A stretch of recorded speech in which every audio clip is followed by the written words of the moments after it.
আল্লাহ নবী হযরতে মুসা আলাইহিস সালাম এক তারিখ আল্লাহ নবী একটা গ্রামের রাস্তা দিয়ে হেঁটে হেঁটে যাচ্ছেন। ও ভাইজানেরা, আল্লাহ নবী হযরতে মুসা আলাইহিস সালাম রাস্তা দিয়ে যেতে যেতে দেখতে পেলেন একজনা মানুষ গরম উত্তপ্ত বালুর উপরে কোমর পর্যন্ত মাটির ভেতর ঢুকিয়ে দিয়ে বসে আছেন। এই কোমর পর্যন্ত তার বালির ভেতর ঢুকানো। আল্লাহ নবী হযরতে মুসা আলাইহিস সালাম ওই মানুষটার কাছে গিয়ে দাঁড়িয়ে গেলেন, বাবা কি অবস্থা, তুমি এইভাবে কেন, এই বালুর উপরে তুমি এইভাবে কেন বসে আছো, এই এত গরম বালুর উপর তুমি আছো কেমন করে? মানুষটা বলে, হুজুর আমি বড় গরিব মানুষ, আমি বড় অসহায় মানুষ, আল্লাহ পাকের নবী আমি বড় গরিব, এই এতটুকু কাপড় নাই যা আমি আমার লজ্জায় স্থানটাকে ঢাকা দেবো, অতটুকু কাপড়ও আমার নাই, আমি আমার লজ্জায় স্থানটাকে ঢাকার জন্য এই মাটি খুঁড়ে খুঁড়ে বালু খুঁড়ে খুঁড়ে আমার লজ্জা স্থান পর্যন্ত মাটির ভেতর ঢুকিয়ে দিয়ে বসে আছে। এইরকম গরিব আপনার পারে দু তিনটা আছে। কত গরিব চিন্তা করেন, কত গরিব, এত গরিব একটা কাপড় নেই, কোমর পর্যন্ত মাটির ভেতর। আচ্ছা এইরকম গরিব আমার রাসূলে পাকের সাহাবাদের মধ্যে ছিল না? ছিল ছিল না?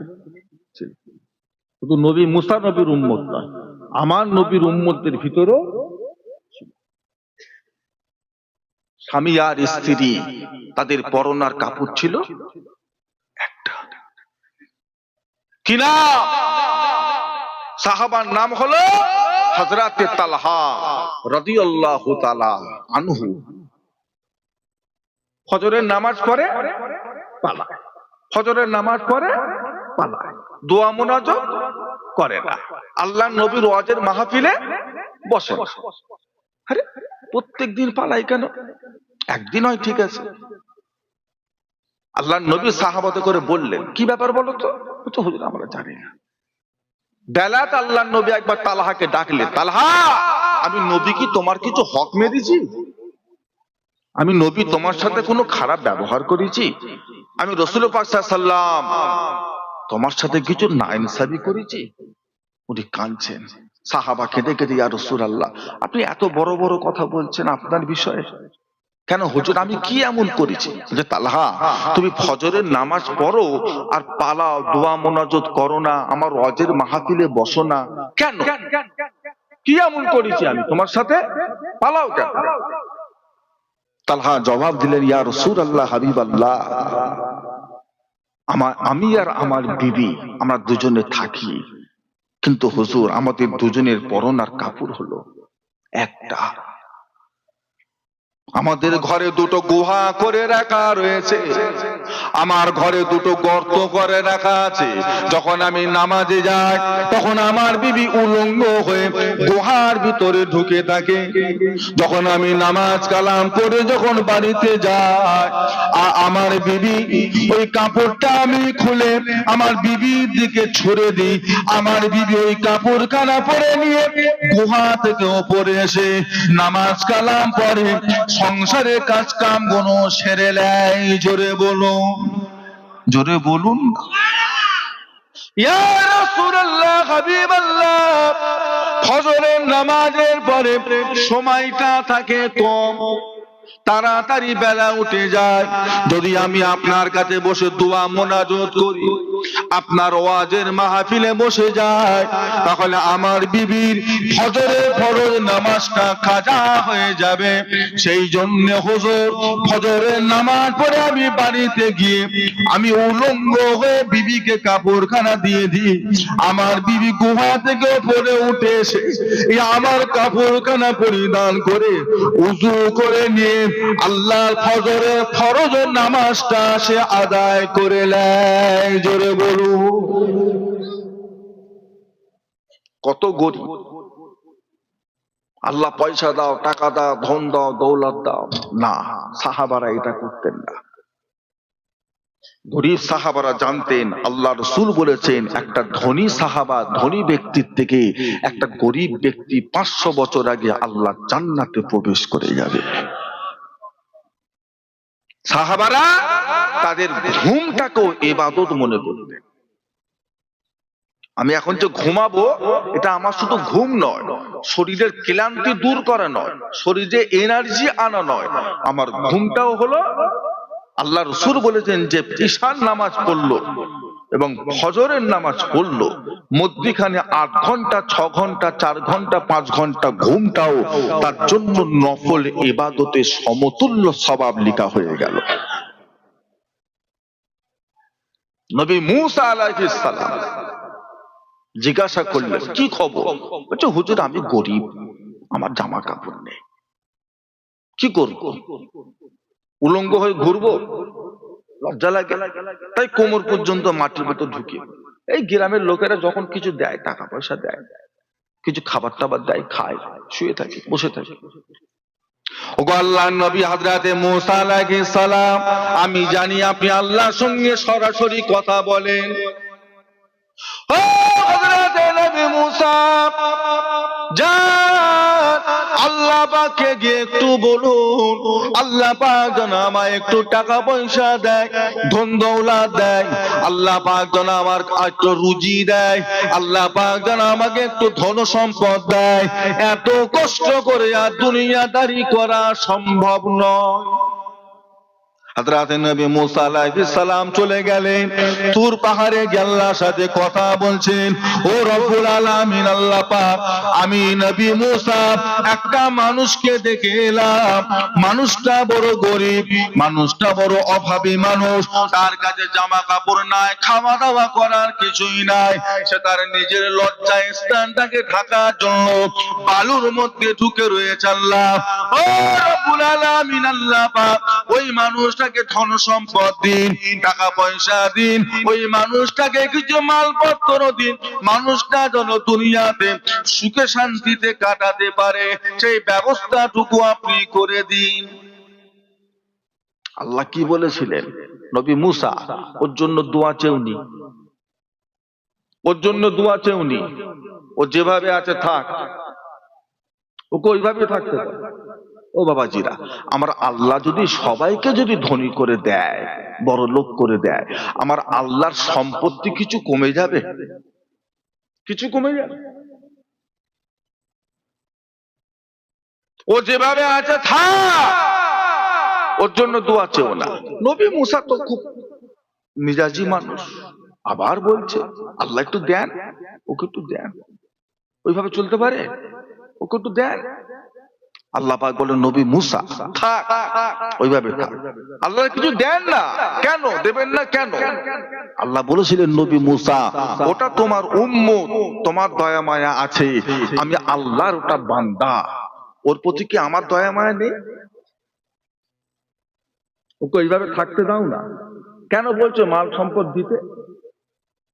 আমি তো খালেক, আমি হলাম সৃষ্টিকর্তা, তা আমি জানি না কার কি অবস্থা, ও থাক না এইভাবে।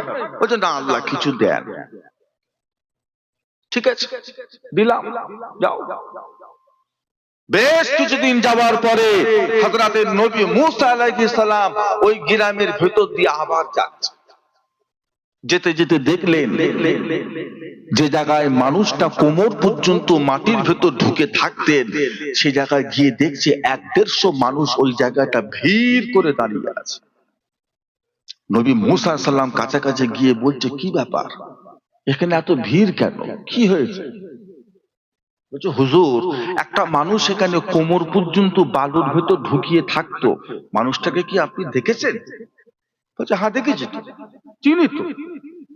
আর বলবেন না, জানি না কোথা থেকে কিছু সম্পদ পেয়েছে, টাকা পয়সা পেয়েছে, ওই টাকা পয়সা পেয়ে গরিব, হাতে টাকা পড়েছে, পয়সা পড়েছে, বাজারে গিয়ে মদ খেয়েছে, মদ বাজারে গিয়ে মদ খেয়ে পাড়ায় ঢুকে ওই মদের খেয়ালে গ্রামের একটা জওয়ান মেয়েকে ধরে জোর করে তার সাথে ধর্ষণ করে জেনা করেছে, গ্রামের লোক ধরে ফেলেছে, এখন তাকে শুলে চড়াবে, ফাঁসি দেবে, সেই তোড়জোড় চলছে, ব্যবস্থা চলছে, সেই জন্য এত লোক সব ভিড় করে দাঁড়িয়ে আছে। নবী মুসা আলাইহিস সালাম বলছে, সর্বনাশ, আমি কার জন্য দোয়া করব? আল্লাহ যে আমাকে বারে বারে বললো ওর জন্য দোয়া চেউনি, যা আছে থাক, আর আমি তো জোর করে বললুম আল্লাহ দাও, তাই বললুম, তো বললুম কার জন্য বললুম? মাতালের জন্য বলে। এবার আপনারা বলেন, ওর জন্য টাকা পাওয়াটা ভালো হয়েছে না না পেলে ভালো হতো? কি বলছেন? হ্যাঁ, দেখেন মানুষের টাকার গরম দেখেন। বিয়েতে ব্যান্ড পার্টি দাওয়াত করে দুমদাম দুমদাম দুমদাম সারা রাত চলছে, হচ্ছে না হচ্ছে না? তার মানে কি? টাকা বেশি হয়ে গেছে, মাথা কাজ করছে না। ওকে যদি আল্লাহ হিসাব মতো দিত, এই কাজটা করতো, এই কাজটা করতো। জন্মদিন পালন করছে, আজকে আবার খ্রিস্টানদের ছোট দিন না বড় দিন গেল, কত মুসলমানের ছেলে কেক কেটেছে, কেটেছে না কাটে? আল্লাহ রসুল বলেছে, আল মারউ মাআ মান আহাব্বা, দুনিয়ায় যার সাথে তোমার ভালোবাসা থাকবে, কিয়ামতে তোমার হাসরটা তার সাথে হয়ে যাবে। কার মহব্বত নিয়ে ঘুরছো? যীশু খ্রিস্টের মহব্বত? হ্যাঁ, খ্রিস্টানদের ভালোবাসা? তোমার হাসর আল্লাহ আল্লাহ রসুলের কাতারে হবে না, তোমার হাসর হবে ওই ইহুদিদের সাথে, খ্রিস্টানদের সাথে। তাই বলে যায়, আল্লাহ যতটুকু দিয়েছে এর উপরে সন্তুষ্ট হয়ে যাবে, পরিবর্তন হবে না।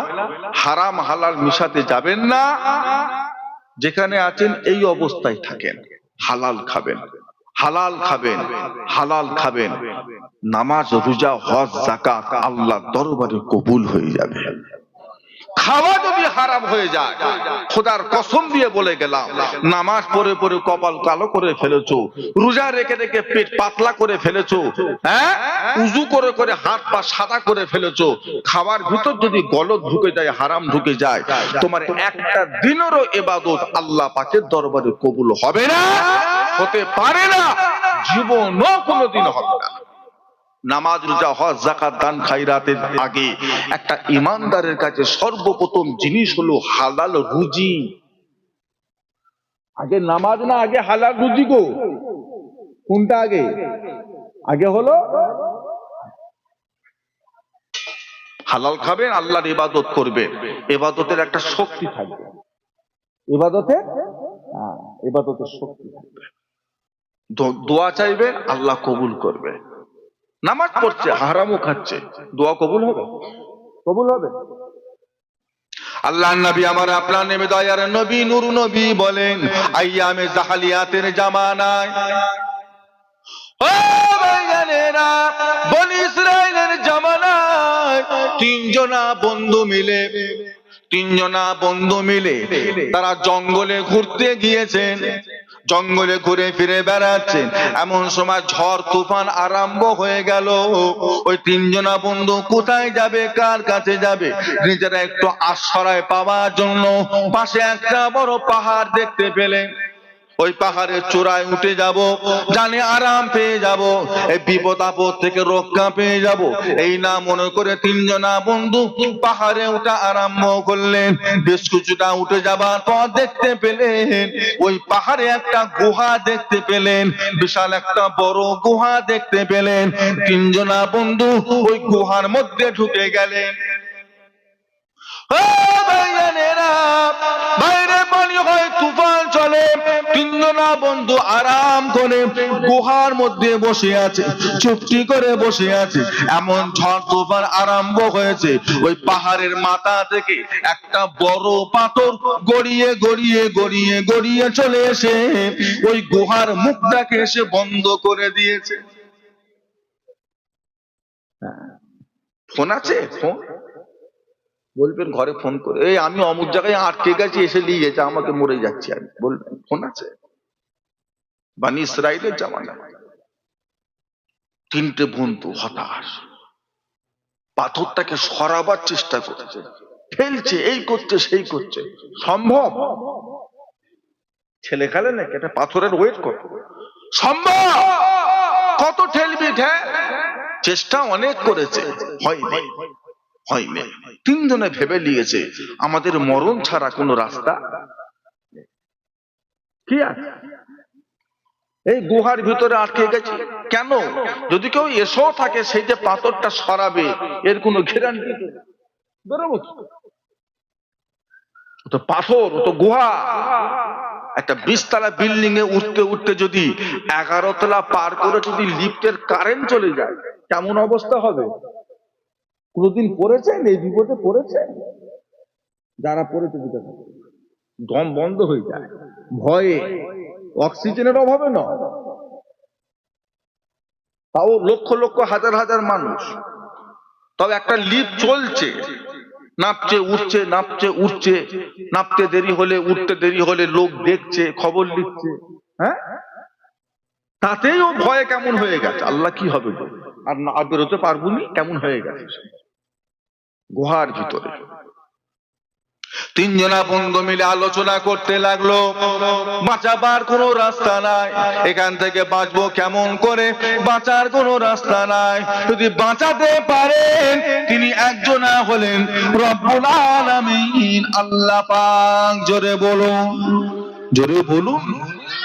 ও ভাইজানেরা, তিনজনা বন্ধু মিলে চিন্তা করতে লাগলেন কি করা যায়, আল্লাহ পাককে কেমন করে রাজি খুশি করা যায়, এখান থেকে কি বলে আল্লাহর কাছে দোয়া চাওয়া যায়।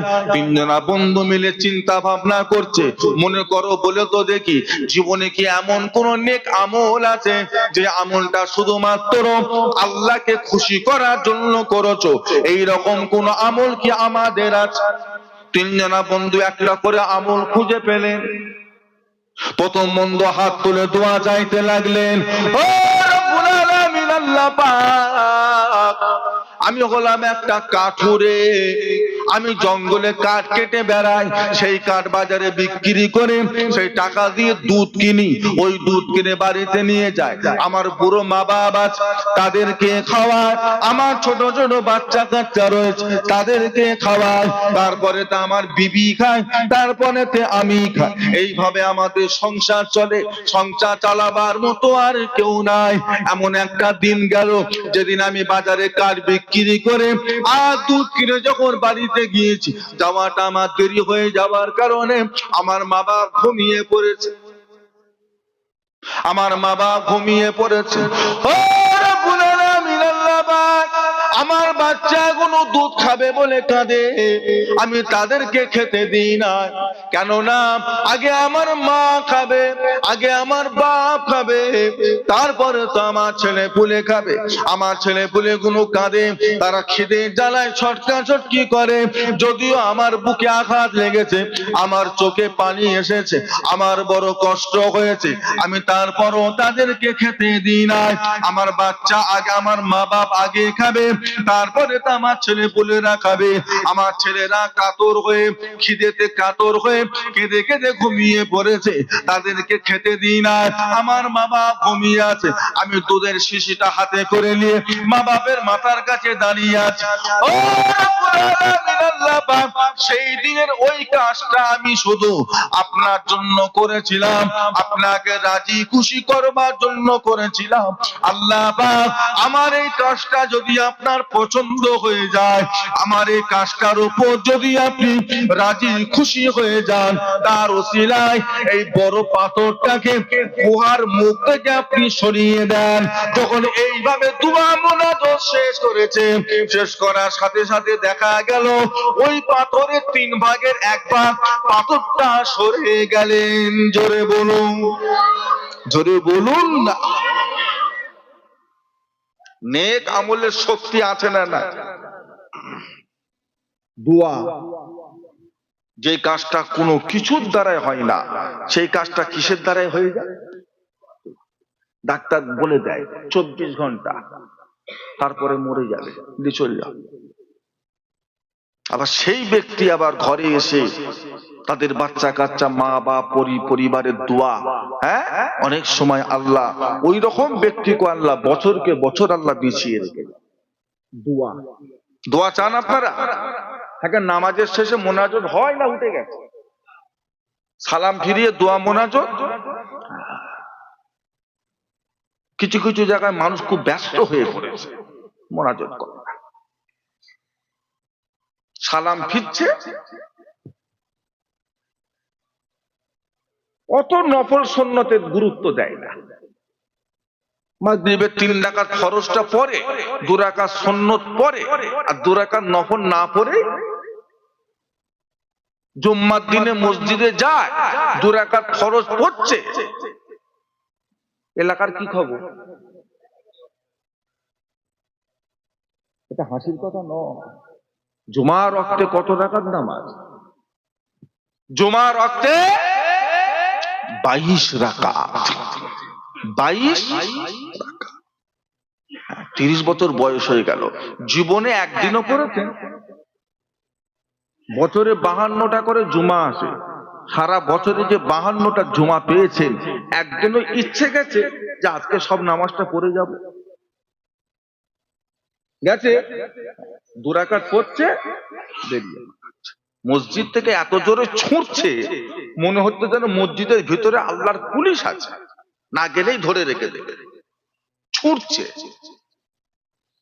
কার জুতো পরে পালাচ্ছ নিজেই জানে না।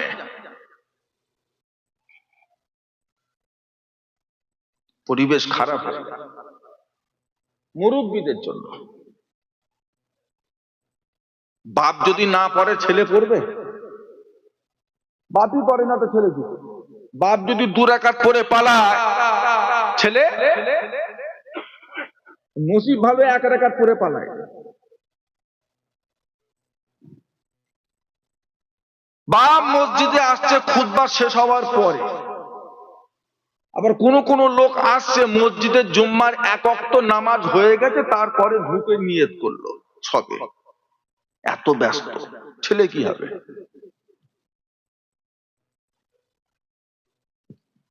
ছেলে মেয়েরা কপি করবে, অনুসরণ করবে কার? মা বাবার। মা বাবার। আপনি কিছু বলেন না, আল্লাহ হুকুম দিয়েছে বলার, আমার বলার হুকুম না, মসজিদের ইমামের বলার হুকুম না। অনেকে জলসার নামে দোষ দেয়, মাহফিলের নামে দোষ দেয়। গ্রামের জলসা কমিটিরা যখন বাড়িতে চাঁদা নিতে যায়, অনেকে তাচ্ছিল্য করে, সরে যা সরে যা, জলসা বন্ধ করতে। কেন দিচ্ছিস জলসা? নামাজি বাড়ে না, নামাজি বাড়ে না, কেন জলসা দিয়েছিস? বন্ধ করতে দেওয়ার দরকার নেই, টাকা পয়সা তোলার দরকার নেই, যা যা বন্ধ করতে। ও চাচা, তোমার ছেলের বয়স কত? ছেলের বয়স কত? বলছে 30 বছর। 30 বছর তোমার ছেলের বয়স। 30 বছর বয়স পর্যন্ত হয়ে গেল তোমার আন্ডারে তোমার ছেলে, তাকে তুমি নামাজি করতে পারলে না, আর হুজুর 2 ঘন্টায় নামাজি করতে পালাবে? একটু হাহু দেন, পালাবে হুজুর? শব্দ জলসা খাদ্য স্বীকার করে, নিজে স্বীকার করে। একজন তো হাত তুলে দিয়েছে, হুজুর আমার দায়িত্ব শেষ। কি করেছো বাবা? 2টো ছেলের বিয়ে দিয়ে দিয়েছি, 2 কামরা করে 4 কামরা ঘর করে দিয়েছি, 1 বিঘে করে 2 বিঘে জমি ছিল ওদের নামে করে দিয়েছি, বাজারে 2টো দোকান ছিল, 2জনকে 2টো দিয়ে দিয়েছি। আমার দায়িত্ব শেষ। দায়িত্ব শেষ, আর দায়িত্ব নেই, আর দায়িত্ব নেই। নামাজ রোজা শিখিয়েছেন, দোয়া দুরূদ শিখিয়েছেন, কোরআন তেলাওয়াত শিখিয়েছেন, দায়িত্ব নেই। হুজুর আমার দায়িত্ব শেষ। কি করেছো? না মেয়েটা ছিল, অনার্স পড়ালাম, এমএসসি পড়ালাম, হ্যাঁ বিএড পড়ালাম, একটা শিক্ষিত জামাই থেকে বিয়ে দিয়ে দিয়েছি, ঝামেলা শেষ। ঝামেলা শেষ। আপনার মেয়েকে, আপনার ছেলেকে আপনি জাহান্নাম থেকে বাঁচাতে পেরেছেন? আল্লাহ পাক কোরআন পাকের মধ্যে বললেন, ইয়া আইয়ুহাল্লাযীনা আমানু কু আনফুসাকুম ওয়া আহলিকুম নারা। ও আমার ইমানদার বিশ্বাসী বান্দা গণেরা, কু আনফুসাকুম, তুমি নিজে বাঁচো, ও আহলিকুম, তোমার আলাউলাদ গুনাহকে, ফিন্নার, জাহান্নাম থেকে বাঁচিয়ে লাও। কার উপর দায়িত্ব? কার উপর দায়িত্ব? মেয়ের বয়স হয়ে গেলে 14 বছর, 9-এ পড়ছে, সামনে বছরে মাধ্যমিক পরীক্ষা দেবে। এখনো যদি মেয়ের মা বিকালবেলা বাইরে বেরিয়ে গ্রামের ছেলেদের সাথে যদি চ্যাংরামু করে, বাঁদরামি করে, ঠেলাঠেলি গুতোগুতি করে, তার মেয়েটা কি হবে? কি হবে? রাবেয়া বাসরি হবে? কি হবে?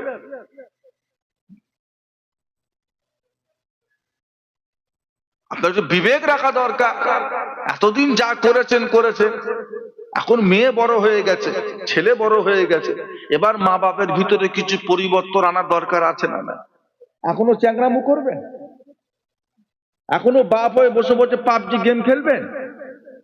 মসজিদে আজান হচ্ছে, নামাজ হচ্ছে, আপনি এখনো ঘরে শুয়ে শুয়ে ওই নাটক দেখবেন? ইউটিউব খুলে, ফেসবুক খুলে বসে থাকবেন?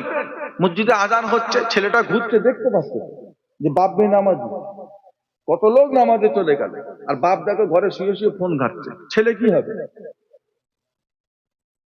লজ্জাও লাগে না, শরমও লাগে না, খারাপও লাগে না।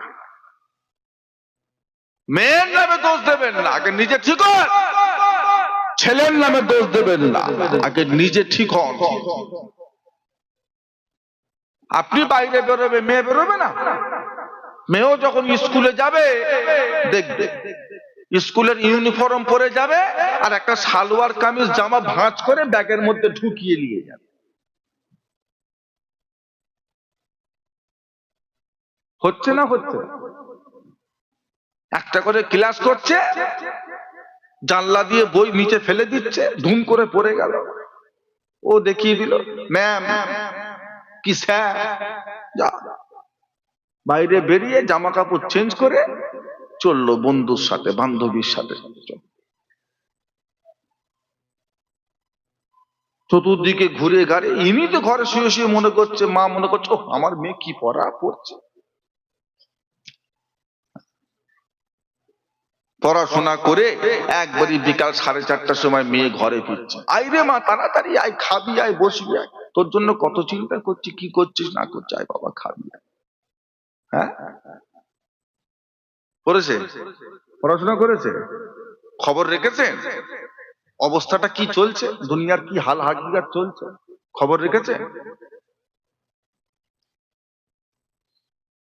নিজে ঠিক হন, নিজে আল্লাহওয়ালা হন, নিজে পরেশগার হন।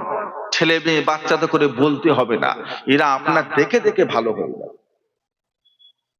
আপনি মসজিদে যান, আপনার ছেলে আপনাকে যেতে দেবে? আব্বা আমি যাব, বলবে না? বলবে না। আপনার দেরি হয়ে যাচ্ছে, তাও কাঁদছে, লাফালাফি করছে, ছটকা চটকি, ধুলেই গড়াগড়ি, না আমি যাব, আমার টুপি কই, আমার মুসাল্লা কই, নামাজ পাঠি কই, আমি উজু করছি, দাঁড়াও আব্বা আমি যাব। আল্লাহ কারে এরাও দেখবেন আপনার দেখা দেখি, এরাও 5 ওয়াক্ত নামাজি হয়ে যাবে। তোমারই খবর নেই তো ছেলের কি খবর থাকে? আমার ভাইজানেরা, বাবাজিরা, আমার দোস্তরা, বন্ধুরা, আল্লাহ আমাদেরকে হেফাজত করেন। বলুন আল্লাহুম্মা আমিন। সকলে মিলে বলুন না, যা হয়েছে হয়েছে, বাপ নেক হন, তওবাতিল্লাহ করেন, হ্যাঁ, আল্লাহর কাছে মাফি চান। আমার আল্লাহ আমাদের জন্য আজও তওবার দরজাটাকে আল্লাহ খোলা রেখে দিয়েছেন। একটু মহব্বতে বলবেন না? তওবার দরজা আমাদের খোলা আছে না নাই? আছে। সবচাইতে ছোট্ট তওবা হলো আস্তাগফিরুল্লাহ, আর একটু বড় তওবা হলো আস্তাগফিরুল্লাহ ওয়া আতুবু ইলাইহি, আর একটু বড় তওবা হলো আস্তাগফিরুল্লাহ রাব্বি মিন কুল্লি জামবি ওয়া আতুবু ইলাইহি, আর একটু বড় তওবা হলো আস্তাগফিরুল্লাহ আল্লাযী লা ইলাহা ইল্লা হুয়াল হাইয়ুল কাইয়্যুম ওয়া আতুবু ইলাইহি। যেটা ভালো লাগে করেন। আমার নবী সারা দিনে 70 থেকে 100 বার তওবা পড়তেন, আমাদের পড়ার দরকার নেই? দিনে তো আমরা একবারও পড়ি না। যে যত বড়ই গুনাহগার হই, যত বড়ই পাপী হয়, যত বড়ই খারাপ হয়, তওবাতুল্লাহ যদি করি আল্লাহ মাফ করবেন না করবেন না, নিরাশ করবেন না। কোনদিন যদি আপনাকে কোনো বন্ধু জিজ্ঞাসা করে, কেউ যদি জিজ্ঞাসা করে, এই আমি খুব গুনাহ করেছি, এই এই এই এই গুনাহ আমার মাফ হবে, এক কথাই বলে দেবেন, তুই তওবা কর আজকে, আল্লাহ তোকে সব গুনাহ মাফ করে দেবে। ওকে যদি আপনি বলে দেন তোর গুনাহ মাফ নেই, ও আর ভালো হবে না, ও আর তওবাতুল্লাহ করবেই না। কাউকে নিরাশ করবেন না কোনোদিন, আর কোনোদিন শয়তানের অসোয়াশায় পড়বেন না। জানবেন আমার আল্লাহর কাছে গজবের থেকে রহমতটা অনেক বেশি। জোরে বলবেন না? তওবা করুন, দেরি করবেন না। আজকেই গুনাহ, আজকেই তওবা। কালকে আপনার এই গুনার কথাটা আর মনে থাকবে না, চাপা পড়ে গেল, চাপা পড়ে গেল। আজকা কাম কাল পার না ডাল, আজকের কাজ কালকের জন্য রেখো না। কোন গুনাহকে ছোট মনে করবেন না, বুঝতে পেরেছেন? কোন গুনাহকে ও ছোটখাটো ব্যাপার, ও তওবার দরকার নেই, এটা মনে করবেন না। গুনাহ গুনাহ, অত ভাগ করতে যাবেন না যে এটা সাগীরা, ওটা কাবীরা, এটা ছোট গুনাহ, সামান্য গুনাহ, ওটা বড় বড় গুনাহ, এইভাবে ভাগ করতে যাবেন না, তওবা করতে পারবেন না। তাহলে আপনি তওবা করতে ভুলে যাবেন, পারবেন না। কোন গুনাহকে ছোট মনে করবেন না। গুনাহ গুনাহ, গুনাহ গুনাহ, আল্লাহর কাছে মাপ চাইতে হবে। ভুল করেছি, ছোট হোক আর বড় হোক। আল্লাহ রাসূল আমার আপনার নবী দয়ার নবী বললেন, বাবা সাহাবারা, বনি ইসরাইলের জামানায় একটা মানুষ ছিল, যেই মানুষটার ৯৯টা খুনের আসামি ছিল। কটা? আপনাদের পাড়ায় আছে নাকি? ৯৯টা। ও ভাইজানেরা, ওই মানুষটা বাড়িতে শুয়েছিলেন, হঠাৎ তার ঘুমটা ভেঙে গেল। হঠাৎ ঘুম থেকে উঠে তার কবরের কথা মনে পড়ে গেল। আল্লাহ পাক, আমি কবরে থাকবো কেমন করে? আমি ৯৯টা খুনের আসামি, যদি এখন আমি মারা যাই আমি জাহান্নামী হয়ে যাব। কবর আমাকে সাপ কামড়াবে, আমাকে বিছে কামড়াবে, কবরে সাপ বিছের কামড় কেমন করে সহ্য করব? আল্লাহর ফেরেশতারা আমাকে মারবে, ওই মার আমি কেমন করে সহ্য করব? আল্লাহ পাক, আমি এখন তওবা করতে চাই, আল্লাহ কি তুমি আমার তওবা কবুল করবে? আল্লাহ গো, তুমি আমাকে কি মাফ করবে? মানুষটা কাঁদতে কাঁদতে ঘর থেকে বাইরে বেরিয়ে পড়ে, গোটা এলাকা ঘরে আর কাঁদে, আল্লাহ পাক আমি কি মাফ পাবো? আল্লাহ পাক আমি কি ক্ষমা পাবো? আমি ৯৯টা খুনের আসামি, আল্লাহ গো তুমি আমাকে কি মাফ করবে? ও ভাইজানেরা, ওই মানুষটার কান্না দেখে একজনা মানুষ তাকে দাঁড় করিয়ে দিলেন। কি গো বাবা, কি হয়েছে, তোমার কাঁদো কেন? মানুষটা বলে, আল্লাহর আলেম বান্দা ও আল্লাহর জান্নাতওয়ালা বান্দা, আমি মস্ত বড় গুনাহগার, আমি মস্ত বড় পাপী, মস্ত বড় গুনাহগার, ৯৯টা খুন করেছি। আল্লাহ কি আমাকে মাফ করবেন? আল্লাহ পাক কি আমাকে ক্ষমা করবেন? আমার কি মাপের কোন রাস্তা আছে? আমার কি ক্ষমার কোন রাস্তা আছে? আল্লাহ পাকের আলেম বান্দাটা অবাক হয়ে গেলেন, ৯৯টা খুন করেছো বাবা, তুমি আবার মাপের আশা করো কেমন করে? তোমার মাপ নাই, আল্লাহ পাক তোমাকে ক্ষমা করবেন না। তুমি যতই তওবা করো না কেন, তোমার কোনো মাপ নাই। এই কথাখানা শুনে ওই মানুষটা, আসামিটা রাগান্বিত হয়ে গেলেন, মেজাজ গরম হয়ে গেল, কোমর থেকে ছুরিটা তলোয়ারটা বার করে ওই আলেম মানুষটার গর্দানে চালিয়ে দিলেন। শরীর থেকে মাথাটা আলাদা হয়ে গেল। মাপ যখন নেই, তোরও বেঁচে লাভ নেই। জাহান্নামে যখন যাব ৯৯টা করে যাবো, ১০০টাই হোক।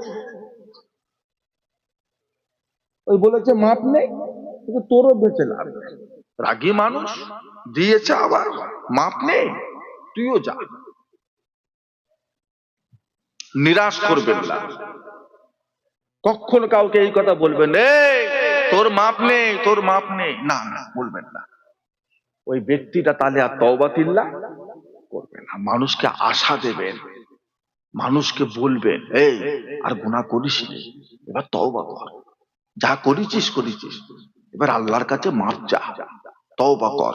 আমার আল্লাহ গফুরুর রহিম, আমার আল্লাহ বড় দয়াময় মেহেরবান, আমার আল্লাহ তো সব গুনাহ মাফ করে দেবে। একবার তুই তওবা কর। আশা দিতে হবে, নিরাশ করা যাবে না। মানুষটা 100টা খুন করে আবার তলোয়ারটা কোমরে রেখে দিয়ে আবার মানুষটা পাড়াতে ঘরে আর বলে আমার কি মাপ আছে। ও ভাইজানেরা, পথের মধ্যে যেতে যেতে একটা আল্লাহওয়ালার সঙ্গে দেখা হয়ে গেল। ওই আল্লাহওয়ালা মানুষটা ওই ব্যক্তিটাকে দাঁড় করিয়ে বলে বাবা কি খবর, কি হয়েছে? বলে হুজুর আমি 100 খুনের আসামি, 100টা খুন আমি করেছি বাবা, আমার কি মাপ আছে? আল্লাহ পাক কি আমাকে মাফ করবেন? আল্লাহ পাক কি আমাকে ক্ষমা করবেন? ওই সময় আল্লাহর ওলি মানুষটা বলেছিলেন বাবা আমার আল্লাহ হলেন রহমানুর রহিম, আমার আল্লাহ হলেন গফুরুর রহিম, নিশ্চয়ই আমার আল্লাহ পাক তোমার জীবনের তাম পাহাড় পাহাড় পরিমাণ গুনাহগুলোকে আমার আল্লাহ পাক ক্ষমা করে দেবেন। জোরে বলুন যাও বাবা চলে যাও অমুক এলাকায় চলে যাও, অমুক এলাকাতে আল্লাহর একটা ওলি বান্দা রয়েছে, আল্লাহর একটা মাহবুব বান্দা রয়েছে, তুমি যদি ওনার কাছে গিয়ে তওবা তিল্লা করতে পারো, ইস্তেগফার করতে পারো, ওনার হাত খানাকে ধরে যদি তুমি তওবা করে যেতে পারো, আমার আল্লাহ পাক তোমার জীবনের সমস্ত গুনাহগুলোকে আমার আল্লাহ পাক ক্ষমা করে দেবেন। জোরে বলো যাও অমুক জায়গায় যাও। দিনের থেকে রাতে তওবা করলে মনটা একটু বেশি হালকা হয়, আর একা একা তওবা করার থেকে একটা আল্লাহ ওয়ালার হাত ধরে তওবা করলে ওই তওবার উপরে দৃঢ়তার সাথে থাকা যায়। একা তওবা করেছে আবার গুনাহ করছে, আবার একা একা করলো, আবার গুনাহ করছে, আবার একা একা করলো। কোন আল্লাহ ওয়ালা, কোন মাহবুব, কোন বুজুর্গ তাকে তো আমরা সব সময় কাছে পাবো না। হ্যাঁ, আমি মেজ হুজুরের হাত ধরে তওবা করেছি, হ্যাঁ আমি সাইফুদ্দিন হুজুর কেবলার হাত ধরে তওবা, আমি কালিমুল্লাহ হুজুরের হাত ধরে তওবা তিল্লা করেছি।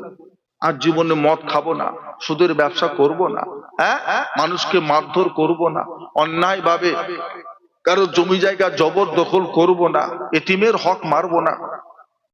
একটা বুজুর্গ বান্দার হাত ধরে তওবা করলে ওই গুনাহটা করার যদি মনও চায় তখন সেই তওবার কথাটা আপনার মনে পড়ে যাবে। আর একা একা তওবা করলে গুনাহ করার সময় এই তওবাটা মনে পড়লেও আবার তওবা করলো, বুঝতে পারছেন না? সেই জন্যে তওবা করার একটা সুন্নতি পদ্ধতি হলো একা করবেন, একা করবেন।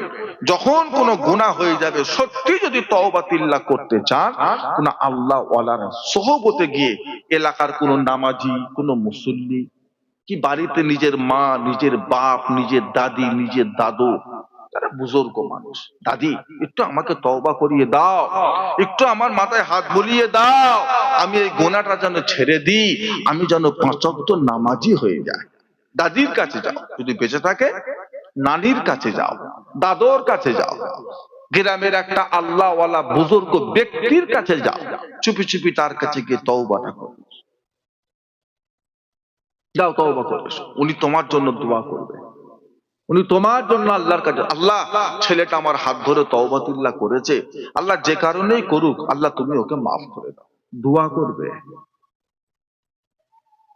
ওই বুজুর্গ মানুষটা বলল যাও বাবা চলে যাও, দেরি করো না, এখান থেকে তুমি বাড়ি যাবে না, এখনই যখন মন হয়েছে এখনই চলে যাও, দেরি করা যাবে না, দেরি করলে আমার তোমার মনটা ঘুরে যেতে পারে।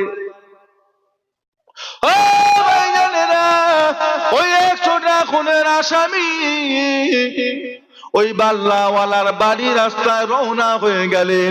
আল্লাহওয়ালা বাড়ি রাস্তায় যেতে যেতে যেতে যেতে পথের মধ্যে ছুটে ছুটে যাচ্ছেন। আল্লাহ পাক হুকুম করে দিলেন, এই মালেকাল মউত চলে যাও, মালেকাল মউত চলে যাও, এখনই গিয়ে ওই মানুষটার রূহটা কবজ করে নাও। মালেকাল মউত চলে এলেন, পথের মধ্যে মানুষটা ছুটে ছুটে যায়। এমন সময় মালেকাল মউত আজরাইল ফেরেশতা ওই বান্দার রূহটা কবজ করে নিলেন। যখন রূহটা কবজ করে নিলেন, বান্দা হোঁচটকে সামনে গিয়ে পড়লেন, সাথে সাথেই মারা গেলেন। ইন্না লিল্লাহি ওয়া ইন্না ইলাইহি রাজিউন। দুদল ফেরেশতা চলে, একটা হলো রহমতের ফেরেশতা আর একটা হলো আযাবের ফেরেশতা। আযাবের ফেরেশতারা বলছে, এই মালিকাল মউত, রূহ দাও, রূহ দাও, আমাদের দাও। কেন? রহমতের ফেরেশতারা বলছে, কেন তোমরা নেবে কেন? জানেন না 100 খুনের আসামি আমরা, রুবনুতে লেবেটাকে ও তো গুনাহগার, তো 100 খুন করেছে, এই রূহ তো আমাদের পাও, আমরা তো আযাব দেবো, দাও আমাদের দাও। রহমতের ফেরেশতারা বলে, না না, রূহ তোমরা পাবে না। আযাবের ফেরেশতারা, রূহটা তোমরা পাবে না, এই বান্দা রূহটা আমাদের পাওয়ার হক। বলে কেন? কেন? বান্দা তওবা করার নিয়ত করে ফেলেছে, বান্দা নিজে নিজে মনে নিয়ত করেছে তওবাতিল্লাহ করে ভালো হয়ে যাব, আল্লাহওয়ালা হয়ে যাব, নেক হয়ে যাব। সেই নেক হওয়ার জন্য আল্লাহর ওলির দরবারে যাচ্ছিলেন, পথের মধ্যে মারা গিয়েছে। ওই মানুষটা যদি পৌঁছে যেত, তওবাতিল্লাহ করে নিত, আল্লাহ মওত দিয়েছে, মারা গেছে, তাই পৌঁছাতে পারেনি, কিন্তু মানুষটা নিয়ত করে যাচ্ছিল তওবা করার জন্য। আল্লাহ পাক বান্দার আমল কবুল করবেন তার নিয়তের দিকে লক্ষ্য করে। তাই এই বান্দার রূহটা তোমরা না, এই বান্দার রূহটা আমরা, রহমতের ফেরেশতা আমাদের হক, দাও আমাদের দাও। আমরা আখেরি নবীর উম্মত। আল্লাহ রাসূল বলেছে, আমার উম্মত যদি ভালো কাজের নিয়ত করে, নিয়ত করার সাথে সাথে ওই ভালো কাজের সমপরিমাণ সওয়াব পেয়ে যায়। জোরে বলবেন না? ওই কাজটা যদি করে তাহলে আবার সওয়াব পায়। জোরে বলবেন না? নিয়ে একই কাজ দুজনে করেছে, ওনার নিয়ত ছিল আল্লাহকে খুশি করা, আমার নিয়ত ছিল লোক দেখানো, ওনারটা কবুল হয়ে যাবে, তার নিয়তের দিকে লক্ষ্য করে একই কাজ করলো, আমারটা কবুল হবে না, আমার নিয়তের দিকে লক্ষ্য করে। বিরক্ত হয়ে যাচ্ছেন না? কবুল হবে না। দুজনে কুরবানি দিয়েছে, উনি 20,000 টাকার গরু কিনেছে, আমি 1,20,000 টাকার গরু কিনেছি। ওনার উদ্দেশ্য ছিল, আল্লাহ গো, গরিবানা মতে একটা কিনেছি, আর কিছু না। আর আমার নিয়ত হলো গ্রামের সেরা গরু কিনবো, এমন গরু কিনবো 1 বছর যেন আমার নাম চলে গ্রামে, গরুর কথা উঠলেই যেন আমার কথা উঠে, বুঝতে পারেন না? এই নিয়তে গরু কিনেছি। এই এতটুকু নিয়ত হওয়ার জন্য ওনার 20,000-এর গরু কুরবানি কবুল, আমার 1,20,000-এর কুরবানি। কুরবানি তো দুজনেই দিয়েছি, দুজনে, উনিও দিয়েছে, কবুল হলো না কেন আমারটা? কিসের দিকে লক্ষ্য করে? আর ওনারটা কবুল হয়েছে কিসের জন্য? নিয়ত। নিয়ত একই কাজ, নিয়তের জন্য দুদিকে চলে গেল, একটা কবুল হলো। ও ফেরেশতা, আযাবের ফেরেশতা, বান্দা নিয়ত করেছিল তওবা করতে, ও তো চলে গেলে তওবা করে ফেলতো, তখন কি হতো? তখন রূহ কারা পেত? আমরা পেতাম, আমরা পাবো, দিয়ে দাও। বলছে না, তওবা তো করে না, তওবা করলে হতো, তওবা তো করে না, আমরা পাবো। এই দুটো দলের ভিতরে টানাটানি শুরু হয়ে গেল। একদিকে আল্লাহর রহমতের ফেরেশতা, আর একদিকে আল্লাহর আযাবের ফেরেশতা। ও ভাইজানেরা, আল্লাহ রাব্বুল আলামিন আর একটা রহমতের ফেরেশতাদের পাঠিয়ে দিলেন। আর একটা রহমতের ফেরেশতারা এসে দুদলকে পাশে দাঁড় করিয়ে বলে, দাঁড়া, আমার একটা কথা শোনেন, এই বান্দার লাশটা যেখানে পড়ে আছে ওই জায়গা থেকে বান্দার বাড়িটা কত দূর এটা মেপে নাও। আর ওই বান্দার লাশটা যেখানে পড়ে আছে ওই জায়গা থেকে আল্লাহর ওলির বাড়িটা কত দূরে ওই জায়গাটাও মেপে নাও। যদি দেখা যায় বান্দার লাশটা যেখানে পড়ে আছে ওই জায়গা থেকে আল্লাহর ওলির বাড়িটা কাছাকাছি হয়ে গিয়েছে, তাহলে ওই বান্দার রূহটা আল্লাহর রহমতের ফেরেশতা নিয়ে যাবে। যদি দেখা যায় ওই বান্দার লাশটা যেখানে পড়ে আছে ওই জায়গা থেকে নিয়ে ওর বাড়িটা কাছাকাছি হয়ে গিয়েছে, তাহলে ওই বান্দার রূহটা আযাবের ফেরেশতারা নিয়ে যাবে।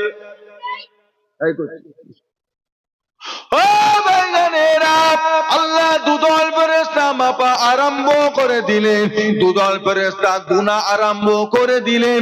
এমন সময় দেখা গেল বান্দার লাশটা যেখানে পড়ে আছে সেই জায়গা থেকে নিয়ে বান্দার বাড়ির রাস্তাটা আধা হাত বড় হয়ে গিয়েছে। বান্দার লাশটা যে জায়গায় পড়ে আছে ওই জায়গা থেকে আল্লাহর ওলির ঘরের রাস্তাটা মাত্র আধা ছোট হয়ে গিয়েছে। আধা কম হওয়ার জন্য ওই বান্দার রূহটা আল্লাহর রহমতের ফেরেশতারা আল্লাহর জান্নাতে নিয়ে চলে গেলেন। জোরে বলুন, জোরে বলুন।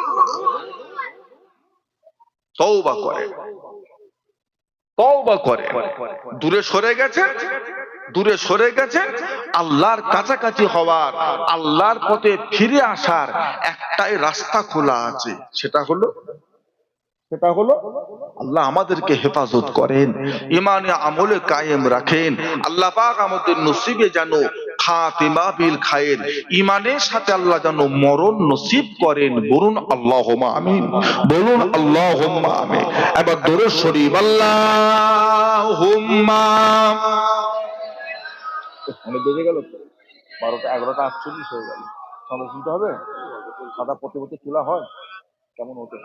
মোটামুটি 1000 না 1000 কোটি না 1000 কত তাই। हमें जानो दिल से प्यारा मोहम्मद की हम है हमारा मोहम्मद, जो आंखों में आए तो कब तक रहेगा ये पर्दा हमारा तुम्हारा मोहम्मद। अल्लाहुम्मा सल्ले अला। আবারও আছে, বসিয়ে না তাকে। আচ্ছা ঠিক আছে। মাওলা আমার দিনদার ইমানদার নেককার আল্লাহওয়ালা ভাইজানেরা, বাবাজিরা, দোস্তরা, বন্ধুরা, 11টা 48 হয়ে গেছে, আর 10-15 মিনিট বাকি আছে 12টা বাজতে। দোয়া হবে, সবরে সানি হবে। জুমার রাত, আজকে রাতটা আল্লাহর কাছে বড় পছন্দের রাত। সকলে মিলে আমরা দোয়া চাইবো। আমাদের এলাকার আব্বা দাদু নানা নানি শ্বশুর শাশুড়ি যারা কবরবাসী হয়ে গেছে তাদের জন্য আল্লাহ পাকের কাছে সবরে সানি হবে, তাদের জন্য আল্লাহ পাকের কাছে দোয়া চাওয়া হবে। এত কটা বাপ ভাই আমার বসে আছে। আপনাদের গ্রামের মাহফিল মাশাআল্লাহ প্রতি বছরই হয় নাকি এবছর প্রথম? আপনারাই করেন গ্রামের সহযোগিতায়, আপনাদের সহযোগিতায় আমার গ্রামের ছোট ছোট আমার ভাইরা, আমার সমবয়স্ক ভাইরা তারা কায়েম করে থাকেন। আল্লাহ পাক এই বছরও কায়েম করিয়েছেন। আল্লাহ পাক যেন কবুল করে নেন। বলুন আল্লাহুম্মা আমিন। সকলে মিলে বলুন আল্লাহুম্মা আমিন। এত কটা আমার বাপ ভাই বসে আছেন। কারো বাপ আছে তো মা নেই, মা আছেন তো বাপ না, অনেকের মা বাপ দুজনাই কেউ নেই। আল্লাহ পাকের ডাকে সাড়া দিয়ে কবরবাসী হয়ে গেছেন, সারা জীবনের মতো বিদায় নিয়ে চলে গেছে। তারা আর জীবনও ঘুরে আসবে না। এই দুনিয়ার জিন্দেগিতে তাদের চেহারাটা আর আমরা জীবনও দেখতে পাবো না। যে গেছে তো গেছে, আর উকি মারার সুযোগ আল্লাহ পাক দেবে না। বলে সে মা বাপ কারোর কবরে কে কি হালতে আছে আমরা কেউ জানি না, কারোর জানা নেই। দাদু দাদি, নানা নানি, চাচা চাচি, খালা খালু, ফুপা ফুপু, শ্বশুর শাশুড়ি কি হালতে আছে, তাদের দেওয়ার মতো আমাদের কিচ্ছু নেই। যে একটা কম্বল দিয়ে আসবো, আহা বাপটা কবরে ঠান্ডায় আছে, একটা কম্বল দিয়ে আসি, একটা বালিশ চাদর দিয়ে আসি, না একটা লাইট দিয়ে আসি, গরমে একটা পাখা দিয়ে আসি, হবে হবে? তাদের দেওয়ার মতো আমাদের কাছে কিছুই না। দেওয়ার মতো একটা জিনিসই আছে, দোয়া। কি দিতে পারি তাদের জন্য? আল্লাহর কাছে কি দিতে? দোয়া করতে পারি। বলে আমার বাপ ভাইদের ভিতরে, আমার ভাইজানদের ভিতরে নিজের মা বাপের রুহের মাগফিরাতের জন্য, তাদের কবরের শান্তির জন্য, মামা মামি, নানা নানি, দাদু দাদির তাদের কবরের শান্তির জন্য এত কথা আমার বাপ ভাইদের ভিতরে বলেন কে আছে? সামনের বছরে এই মাহফিলটা যাতে আমরা আবার সুন্দরভাবে করতে পারি, মা বাপের সবরেস্থানের উদ্দেশ্যে কে আছে বলেন? 2000 টাকা দেবার মতো মানুষ কে আছেন বলেন? ভাইজানের নাম কি? কি নাম? জান, জান মোহাম্মদ, জনাব জান মোহাম্মদ। ভাইয়ের বাড়ি কোথায়? বীরপুর। বীরপুরের ভাই আমার জনাব জান মোহাম্মদ ভাই, উনি আল্লাহ করে সামনের বছর এই মাহফিলের উদ্দেশ্যে তেনার আত্মীয় স্বজনদের রুহের মাগফিরাতের জন্য 2000 টাকার ওয়াদা করলেন। বলুন আলহামদুলিল্লাহ, বলুন আল্লাহুম্মা আমিন। আল্লাহ পাক জনাব জান মোহাম্মদ ভাইয়ের ওয়াদাকে আল্লাহ কবুল করে নেন, বলুন আল্লাহুম্মা আমিন। আল্লাহ পাক ওনার হায়াতে বরকত দেন, আল্লাহ পাক ওনার সংসারে শান্তি দেন, আল্লাহ পাক ওনার কামাই রুজিতে বরকত দেন। আল্লাহ পাক আমার জনাব জান মোহাম্মদ ভাই যারা যারা কবরবাসী হয়ে গেছে, আল্লাহ তাদের প্রত্যেককে আল্লাহ কবরে শান্তিতে রাখেন, বলুন সকলে আল্লাহুম্মা আমিন, বলুন আল্লাহুম্মা। আর কে আছেন বলে? আর 2000 টাকা দেবার মতো মানুষ কে আছেন বলে? সামনের বছরে 1 বছর বাকি, আল্লাহ দোবাই সামনের বছর দেবেন। বলেন কে আছে? এত কটা আমার বাপ ভাইজানদের ভিতরে আর 2000 টাকা দেবার মতো মানুষ কে আছেন বলে? দেরি করবেন না, দেওয়ার আওকাত দিলে মনটা বড় করেন, মনটা বড় করেন। টাকা এটা দুনিয়ার জিনিস, দুনিয়ায় রেখে যেতে হবে বাবা। টাকা নিয়ে কেউ কবরে যাবে না, কাফনের কোনো পকেট নেই, কবরে টাকা রাখার কোনো জায়গা নেই। বলেন কি আছে? আর 2000 টাকা দেবার মতো মানুষ মুর্দাদের রুহের মাগফিরাতের জন্য, দাদু দাদি, নানা নানি, আব্বা আম্মার রুহের মাগফিরাতের জন্য 2000 টাকা। তারা বাড়িতে থাকলে তাদের খাওয়া খরচ হতো, তাদের জামা কাপড় খরচ হতো, তাদের জন্য ওষুধপত্র খরচ হতো। তারা আজকে কবরে চলে গেছে, তাদের কথা ভুলে গেলে হবে না, ভুলে গেলে হবে না। এখন নাই দেন, আল্লাহ দেবার সামনের বছর দেবেন, সামনের বছর। বলেন কে আছে? বলেন লা ইলাহা ইল্লাল্লাহু মুহাম্মাদুর রাসূলুল্লাহ। আল্লাহুম্মা সাল্লি আলা মাওলানা মুহাম্মদ ওয়ালা আলি সাইয়্যিদিনা মাওলানা। قال الله تعالى في كلام المجيد والفرقان الحميد وإذ قال ربك للملائكة إني جاعل في الأرض خليفة وقال الله تعالى أيضا في كتابه يا أيها الذين آمنوا اتقوا الله حق تقاته ولا تموتن إلا وأنتم مسلمون.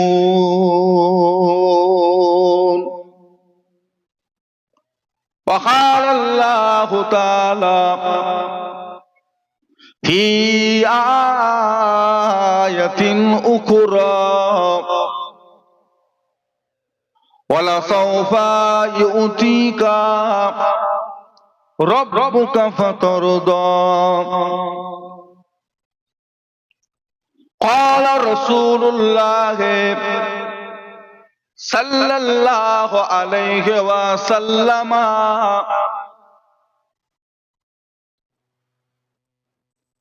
ولنفسك عليك حقا ولزوجك عليك حقا ولجسدك عليك حقا فمن رغب عن سنتي فليس مني وقال النبي صلى الله عليه وسلم إن الجنة حرمت على الأنبياء حتى تدخلها أمتي على الأمم حتى تدخلها أمتي وقال النبي صلى الله عليه وسلم من قال آخر كلمات لا إله إلا الله دخل الجنة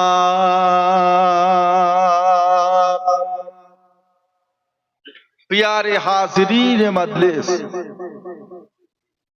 আমার দিনদার ইমানদার নেককার আল্লাহ ওয়ালা বাবাজিরা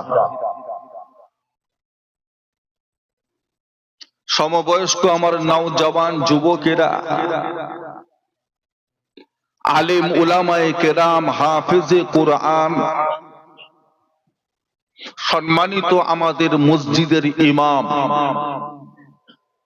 সম্মানিত আমাদের মসজিদের মুয়াজ্জিন সাহেব আল্লাহ তাআলার নামাজি মুসল্লি বান্দারা পর্দার আড়ালে বসে থাকা পর্দা নেশিনা আমাদের মা ও বোনেরা জলসা ও মাহফিলের একনিষ্ঠ খাদেম কর্মী আমার কমিটি ভাইজান গণেরা আল্লাহ পাকের দরবারে লাখো কোটি শুকরিয়া যে আল্লাহ পাক আপনাকে আমাকে এক জায়গায় বসিয়ে একত্রিত করে আল্লাহর রাসূলের দুটো কথা শুনবার মতন তৌফিক এনায়েত করেছেন তাই আমরা সকলে মিলে আমাদের আল্লাহর শুকরিয়া আদায় করি সকলে বলুন আলহামদুলিল্লাহ সকলে মিলে বলুন না আলহামদুলিল্লাহ এই সময়টিতে আল্লাহ পাক কিছু মানুষকে রোগ দিয়ে বিমার দিয়ে অসুখ দিয়ে নার্সিংহোমে বাড়িতে হসপিটালে আল্লাহ শুইয়ে রেখেছেন কিছু মানুষ শয়তানি ধোকায় পড়ে তাসের আড্ডায় জোয়ার আড্ডায় জেনার আড্ডায় নোংরা জায়গাতেও কিছু মুসলমান বসে আছে আবার কিছু মুসলমান বর্তমান সময়ে তারা বেদিন বেঈমান কাফের জালেমদের অত্যাচারে কষ্টের ভিতরে দুনিয়াদারি করছেন রব্বুল আলামিন আল্লাহ পাক আপনাকে আমাকে তাদের থেকে কিছুটা হলেও শান্তিতে রেখে সুখে রেখে দুনিয়ার বুকে রিয়াজুল জান্নাহ বেহেশতের বাগানে একত্রিত করেছেন তাই আমরা সকলে মিলে আমাদের আল্লাহর শুকরিয়া আদায় করি সকলে বলুন আলহামদুলিল্লাহ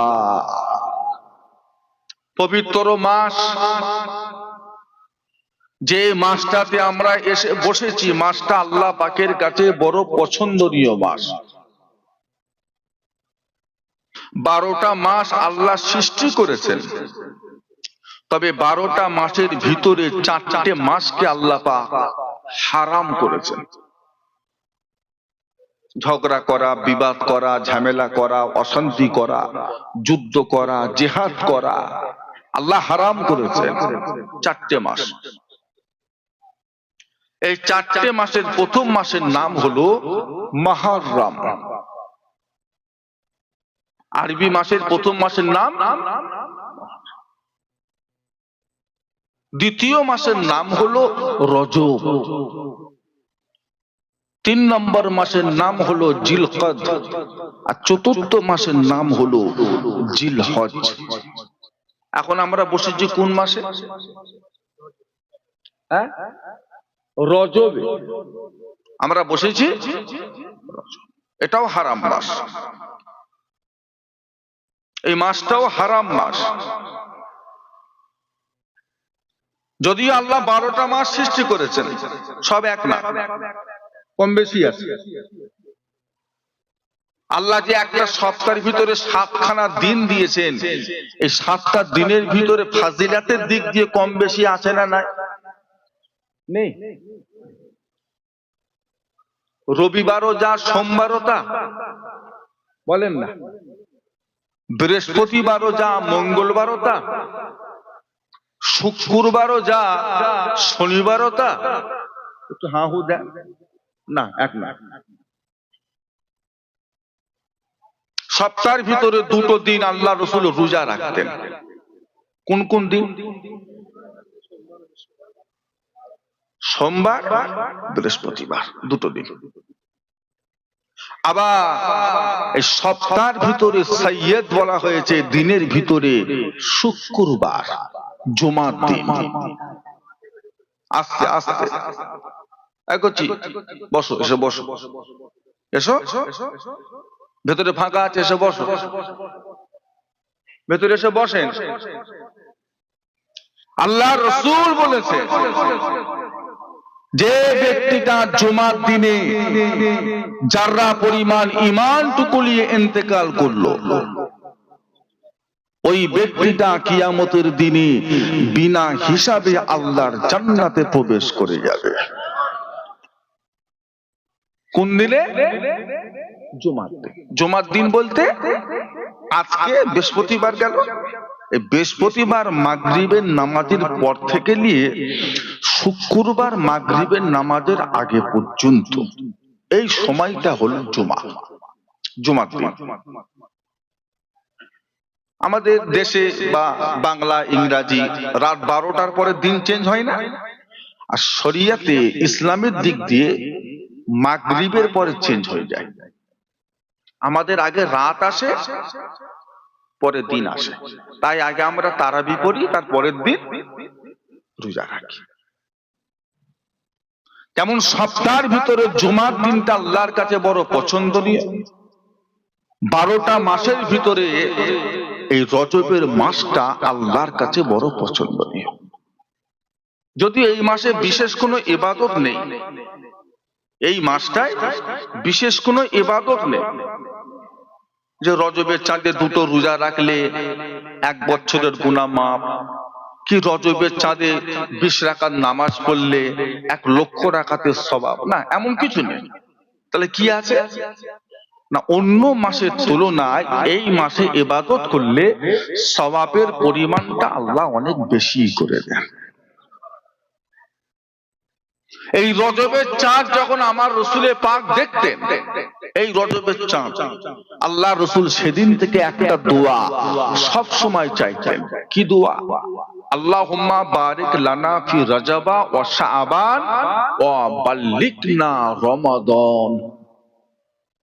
আল্লাহুম্মা বারিক লানা, আল্লাহ আপনি বরকত দেন, রজবা ওয়া শাবান, বরকত দেন রজব মাসে এবং কোন মাসে? শাবান, মানে পরে যে মাস আছে। ও বাল্লিগনা রমাদান, এবং আমাদের হায়াত গুলোকে আপনি রমজানের শেষ পর্যন্ত পৌঁছে দেন। মানে আল্লাহ রসুল বলতে চাইতেন যে আল্লাহ, রজবের চাঁদ দেখবো, শাবানের চাঁদ দেখবো, অথচ 1 মাস রোজা রাখার আগেই দুনিয়া থেকে চলে যাব। এটা কেমন একটা কষ্টের ব্যাপার,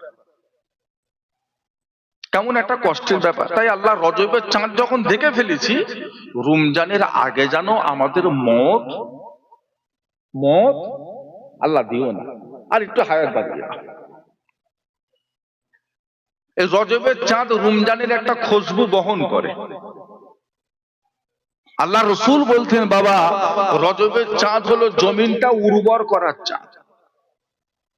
আমরা চাষবাস করার আগে জমিনের মাটিটাকে একটু উর্বর করি না, নাকি এই শক্ত মাটিতে চাষ হবে? ট্রাক্টর দেন না, লাঙ্গল দেন, মাটি উর্বর করি, আগাছা কুগাছা হলে তুলে ফেলে দিই, জমিনটা পরিষ্কার করি। আল্লাহ রসুল বলতেন রজবের চাঁদ হলো জমিন পরিষ্কার করার চাঁদ, চাষ করার উপযুক্ত করে তোলার মাস।